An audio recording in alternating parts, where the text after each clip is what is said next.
Hey everyone, it's Nora from Nora's Arc here, and it's early March here in Wisconsin, so as you can see, there's nothing in the garden, but that doesn't mean that we're not thinking about gardening.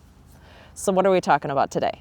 We're talking about something that is very important to the success of your garden, and that is getting your soil tested.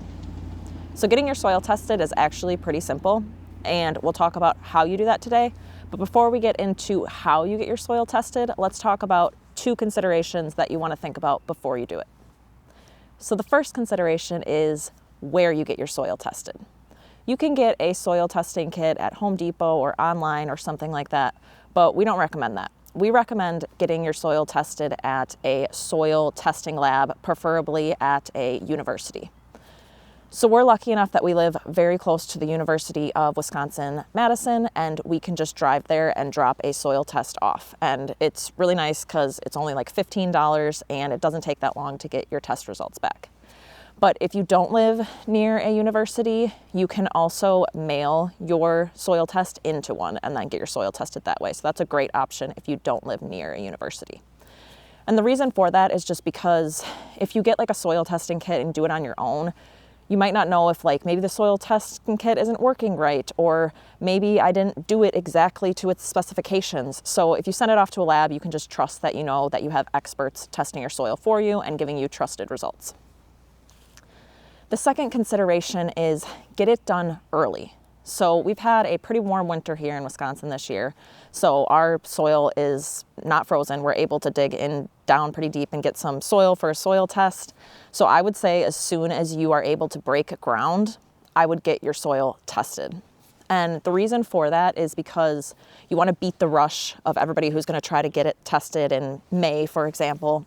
So that way you have time to get your soil test results back, and it's not like the lab is really busy and backed up with a lot of people trying to get their soil tested.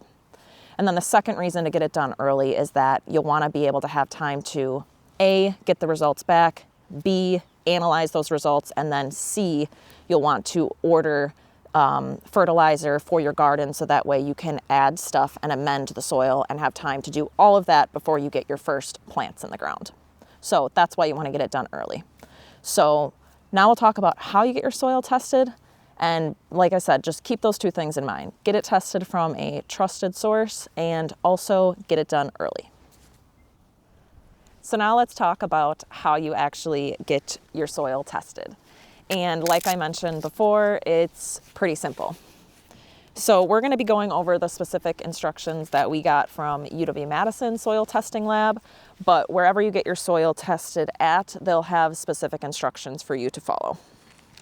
So it's as simple as putting some dirt in a bag, sending it off to the lab, and then waiting for your results. So they tell us to put about, it says 1 to 2 cups of dirt that they need for the sample.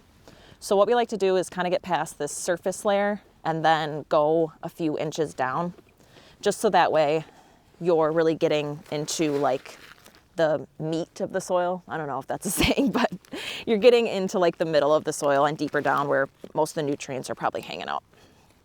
And then something else that we like to do is our garden is about 1,000 square feet.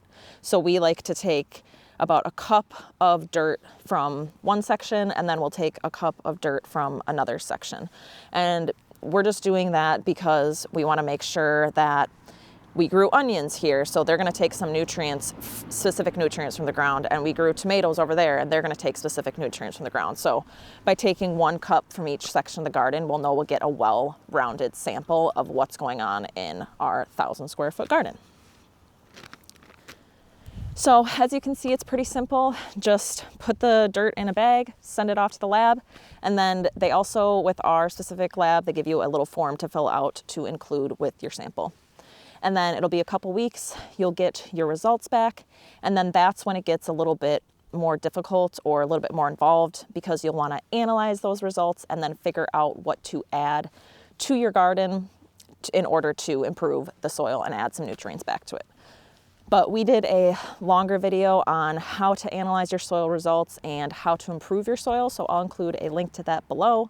And then we also wrote a blog post on how to analyze the NPK ratio of your garden and add amendments or fertilizer to it to improve that. So I'll also include a link to that below. So I hope you guys learned something from this video today. If you did, give it a thumbs up and make sure to subscribe to our channel so you can see our garden when it's full of life and not so boring as it is right now here in the spring. So hope you guys enjoyed the video.